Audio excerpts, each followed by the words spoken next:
Variable sequence authorized. Battles machines, Victor formation. Roger that. Module 02 disengaged. Freeze-on generators to maximum output. Battle 03 incoming. Module away. Give them hell. Bullet fighter establishing combat perimeter. The stage is yours, pilot.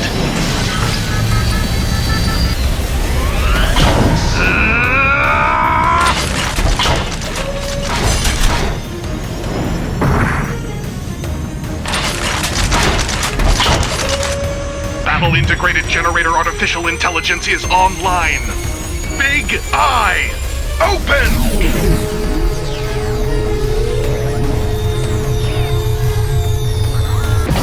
Freeze-on generator resonance at nominal apex. Crash caliber license recognized. This is our decisive maneuver. Go! Dia battles!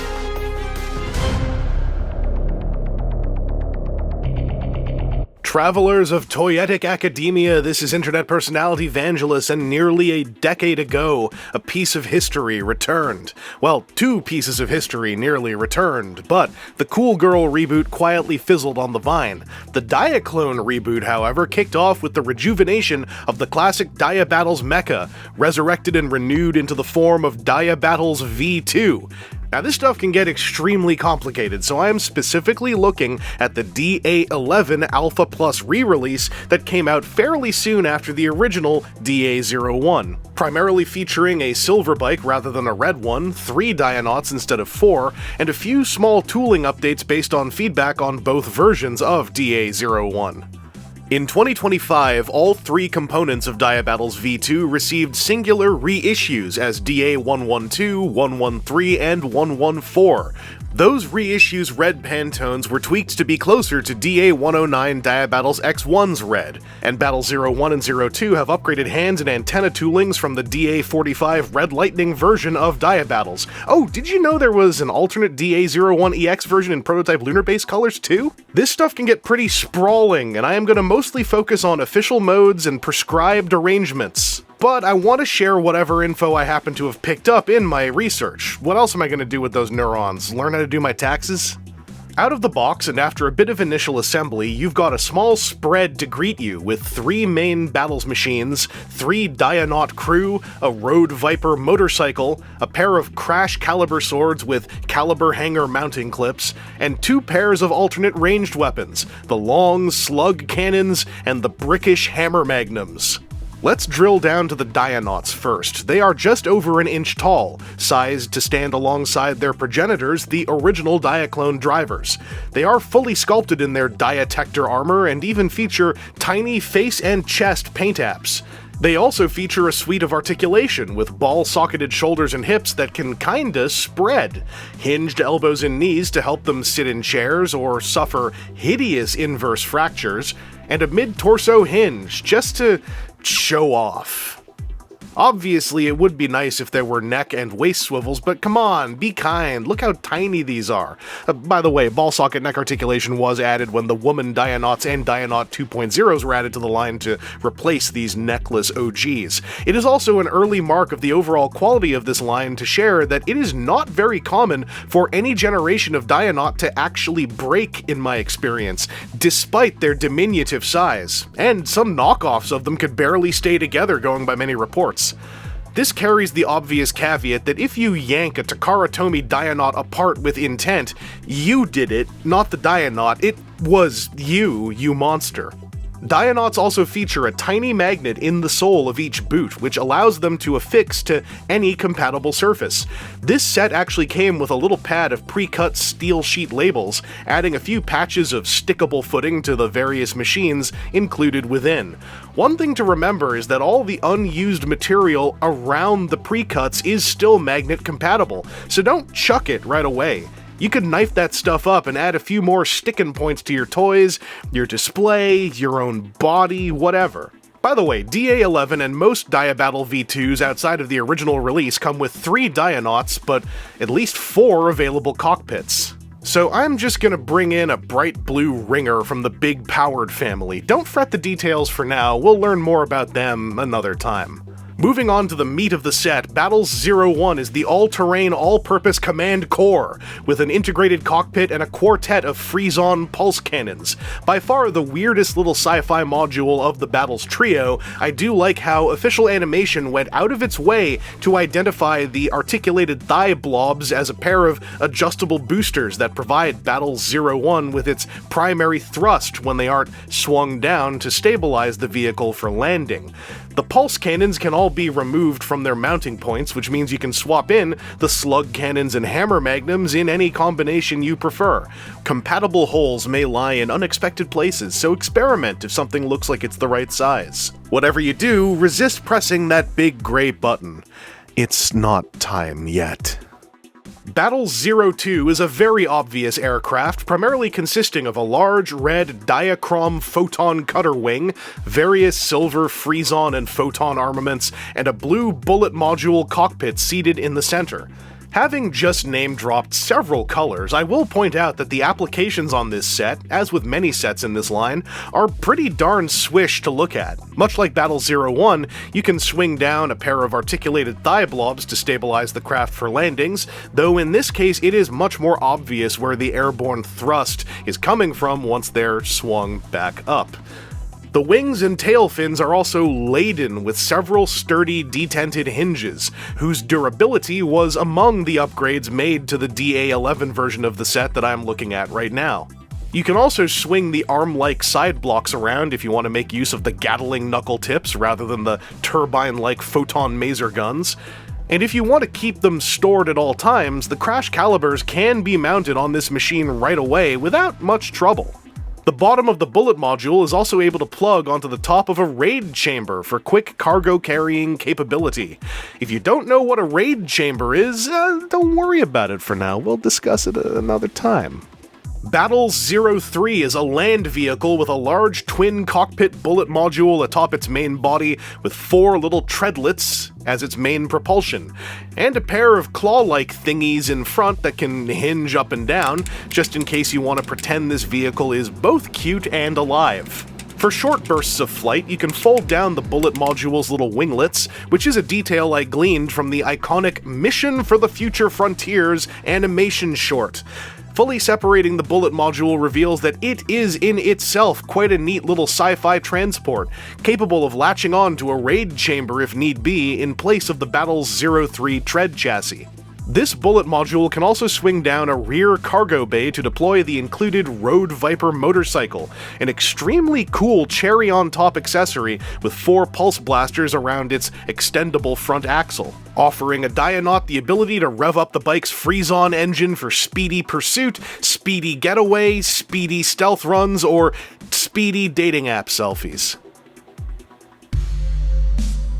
The Waruder invaders have mobilized, so it's time to invoke the Freeze-On generator resonance activation theory and unite 3 battles machines. Diabattles V2 is a single-pilot mecha unit, so both bullet modules will detach before combination gets underway, and what a retro-style gutai it is, harkening directly back to the original Diabattles from 1980. Diaclone Reboot's incoming nigh decade of quality debuted with concepts like the utterly satisfying gachonk of Battle 02's clip connections, and the absolutely dopamine-inducing rail system that allows the arms to slide seamlessly from one machine to the other on a freshly linked line. Battle 02's thrusters fold down into a compact backpack, and flip deploying the Gatling knuckles into full-on hands is deeply satisfying. Topping it all off, though, is the moment, the money shot. Yes, it's finally time to hit the tantalizing big gray button. Watching the humanoid visage of the Battle Integral Generator artificial intelligence rise into place with the soothing sound of a Starcom gear function while the cockpit slides back into the chest simply fills your ears with the sound of a heroic pilot declaring that the BIGAI is online. Meanwhile, the two bullet modules are able to combine into the kinda slick bullet fighter, using a very simple single connection point and a whole lot of self-affirming geometry. It's swooshable and can carry 2 raid chambers around, as neither bullet module's functionality is affected by the combination, though the front mounting point being entirely friction-based does make it way less stable than the grippy one on the rear. Anyway, Diabattle's V2 is the main feature of the set and also was the very first example of the robotic side of what Diaclone Reboot was setting into motion. The silhouette is strong and iconic, and on the DA11 version, the paint and sculpting bear all the boons I alluded to on the Battles machines. Tight angles, crisp greebles, and delicious silver paint. The BIG AI head sculpt is a great finishing touch, though the PVC antenna can struggle to remain rigid, and I am curious how the upgraded ABS ones look in person. By the way, the light piping is superb, and that will be a recurring thing in the proceeding history of the line. This orangey amber translucent plastic looks practically edible, which is obviously a complimentary statement with regard to its ability to pipe light.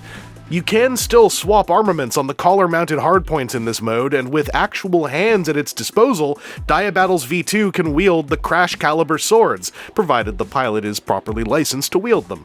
You can also rotate the hand back in if you want to unleash a burst from the Gatling knuckle. I'd say that shows how modular this mech can get, but, well, that would be an understatement. Like, did you know there are forced removal setups for the arm units? Why would you even need to do that? Yeah. My biggest issue with DA11 in the combined robot mode is a small level of hand-feel jank when compared to many pieces that came out since the line debuted, but it is a small level, and one I can demonstrate while we talk articulation. Before I talk about the body present, I want to talk about the wings, because these are all in and of themselves pretty fun. You can wiggle them up and down a bit. There's a hinge there and a hinge there. Both of those hinges can go either way, and I'm doing this partly to demonstrate that you can fold the wings up entirely like this if you want things to be a little bit more compact, like if this guy's fighting in a cavern, if there's just reasons to not have wings sticking all the way out, like say a microphone being right over here. So I'm just gonna leave him like this as I go on to talk about the BIG AI head and its ball socket joint. Has a lot of range, a lot of waggle. It can look left and right pretty decently because despite its shape, there's a fair amount of open space cut around it to accommodate articulation, and I think that's pretty cool. The really cool part, though, is when we start getting to some of these joints. Like, listen to this. Oh, that's neat! I like it. Move that flap for a sec. That's just friction. You know, the Diabattle's V2 can only assert this much dominance. It's a few degrees short of the full Ultra Magnus. The bicep swivel, however, is unimpeded no matter where you are in this range, so it's not going to bump against any of this red stuff. The elbow, really pleasant little mechanical detented ratchety thing, goes just past 90, which is quite fun. The wrists are on little ball socket joints, so they got a little bit of wiggle, fully free turning. If you look inside here, like, you can see that they're just part of this block. You can't really use this for sword poses unless you were to somehow remove this thing, but it doesn't really come off. I think, yeah, it's part of this inner block. So, it's still a pretty solid hand articulation for a, you know, PVC closed fist that's just meant to hold a sword or a little pistol or something. For all of the stuff around here, the waist articulation still ain't that bad. You can move this part about that far and that far before stuff starts to bang together a little bit, but then there's another joint up top which adds just a little touch in either direction, and this kind of hinges these back bits a little bit, but that combined with this, I think, offers like a fair amount of twist for something that is, at the end of the day, a very mech style, not necessarily living, unless there's something else going on in the BIG AI, kind of robot. Like, I think this is still a pretty cool compromise of like twist plus twist to get this much full tactical twist. A lot of what I'd call actual jank starts to happen around here, though. Now, the forward-backward motion is not ratcheted, but it is fairly unimpeded. For the most part, you know, given, again, all the stuff going on back here. This, however, is ratcheted, there just aren't as many clicks as I would like. That's the first thing, because the first click outward from here takes you to this, which is fine, but I sort of wish that they were more like one of those. Also, this is where the biggest jank on mine is. I don't know if you can tell, but with the wiggle room available, so this one, they both are sort of in the same spot.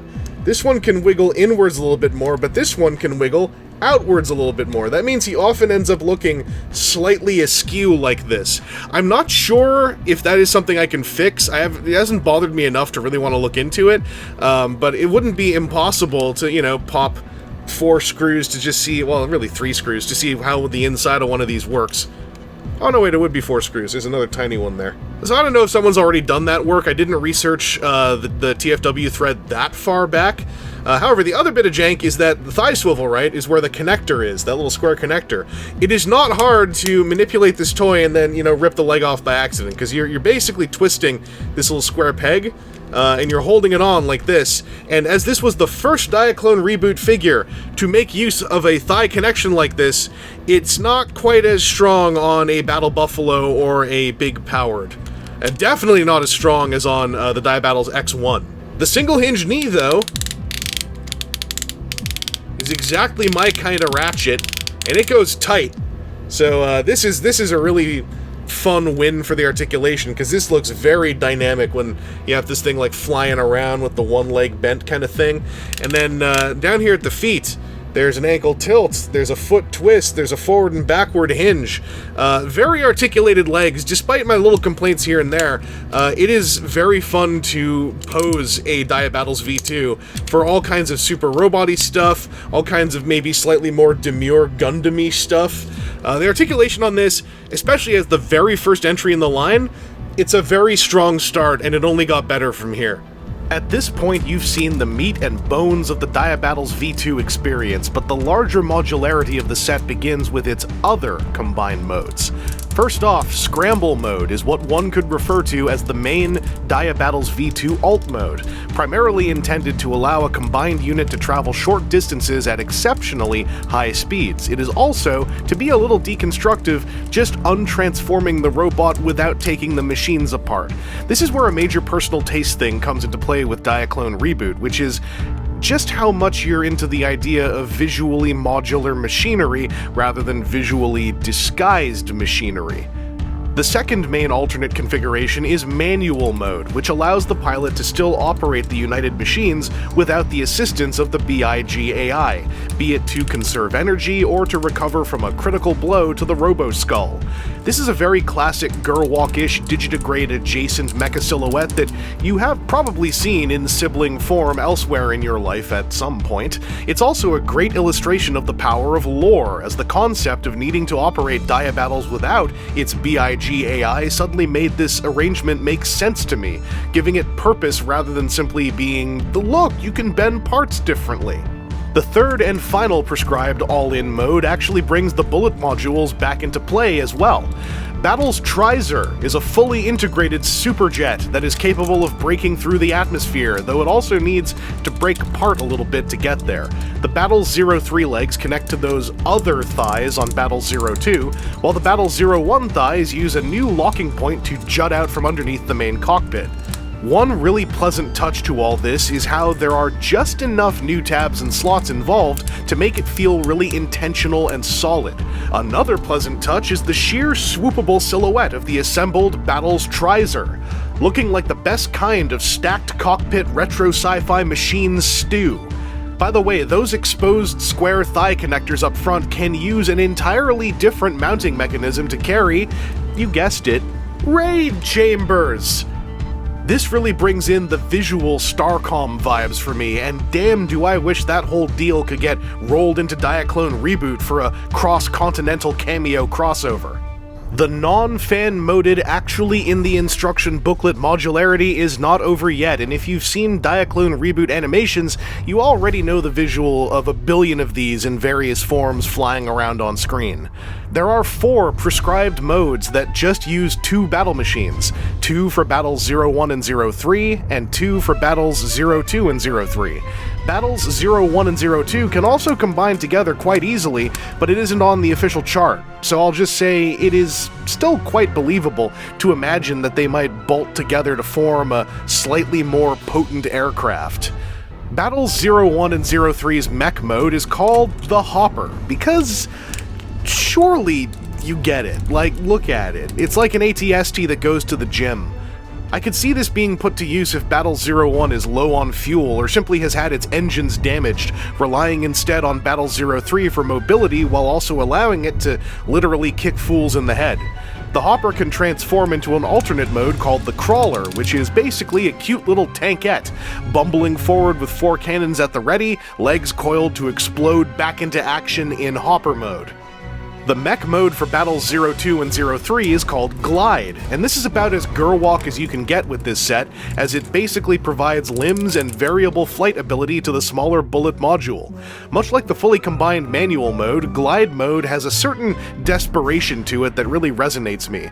Like in the absence of the primary pilot in Battle 01, the other machines refuse to stand down and instead form a makeshift combat robot to hold the line until more help arrives. You can add to that narrative by transforming Glide mode into Fortress mode, which is a much less cute and much more imposing little tank than the Crawler mode. There's also room for the larger bullet module to dock, giving the Fortress mode a real sense of being what these machines might be doing when they're on duty but not combining into a super robot.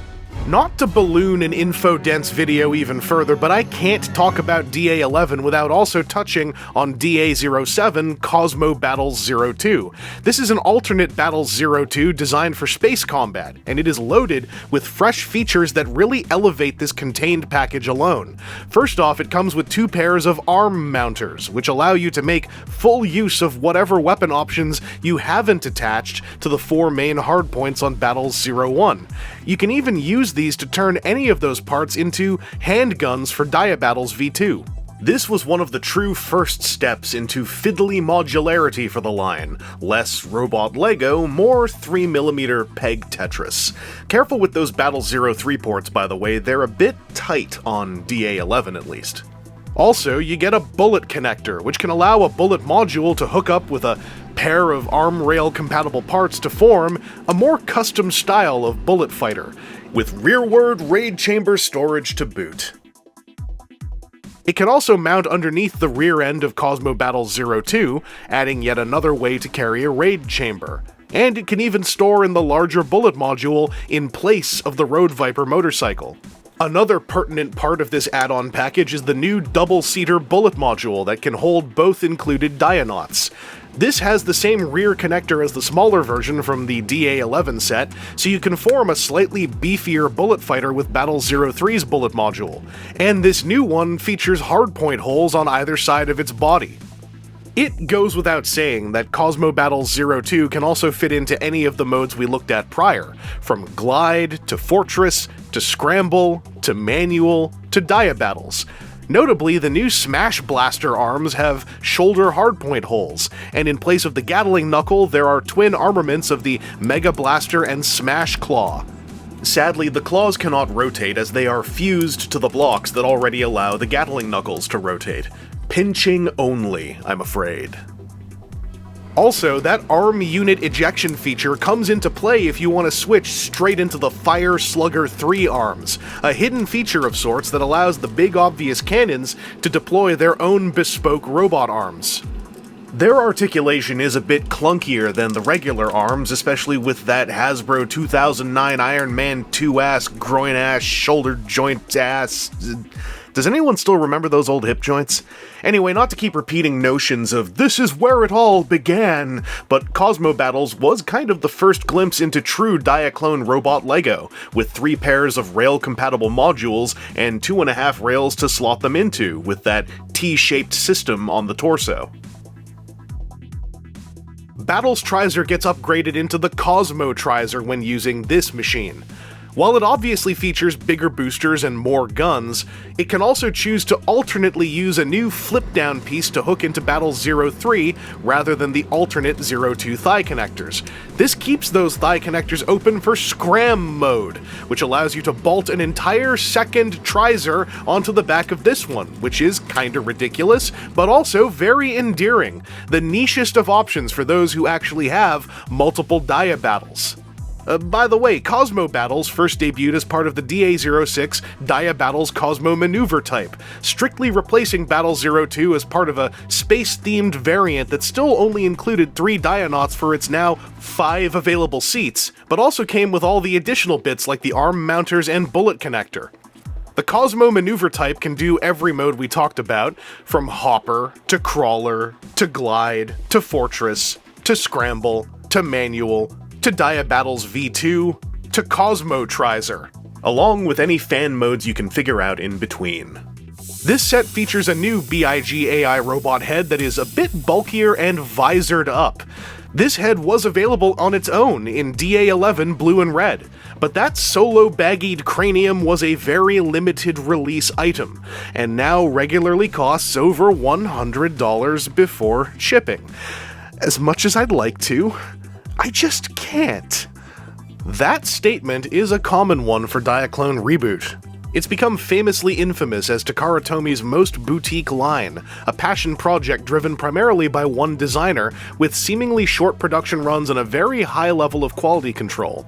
All of that carries a fairly high price tag, and the intended 1:60 scale keeps physical sizes of these pieces rather humble. Well, usually rather humble. Look up the giant robot base sometime. What makes it worth it is whether or not you feel resonance with its concepts of modularity and expandability, or the way that it fills nearly every square centimeter with functionality of some form or another. Dia Battles V2 was the very first entry in the line, and is nearly a decade old, so it may not be the one for you. Back when I first got mine in 2017, I thought it was neat, but had trouble engaging with it beyond the combined robot mode and Battles Trizer mode. In 2025, I can better reflect upon the play patterns it was trying to explore, and as part of a slightly wider collection, I think Dia Battles V2 has a solid place amidst at least one or two other pieces. With V2's reissue in the wild, I will say that the much flashier DA109 Dia Battles X1 is a much stronger entry item if you're already willing to spend into the triple-digit American dollars. But Dia Battles V2 is well worth considering as a companion piece, as it was not outright replaced, simply solidified as more of a support colleague to more dynamic robots like the X1 or one of the Battle Buffaloes. But if you can catch a version of the V2 for $150 or under, hey, nothing like starting where it all began while you make a deal. Anyway, this has been Internet Personality Vangelus, and I would be lying if I said I wasn't giving some hungry side-eye to the V2 reissue, what with its nicer knuckled hands and all. And I could have a scram-moded Battles Trizer train in matching colors. Shouts out to Diaclone.info, Transformers Land, and the TFW Diaclone Megathread as my main research hubs for this line, and thanks to all my patrons, channel members, and coffee supporters for helping me stay fed while I face these diaclonic temptations.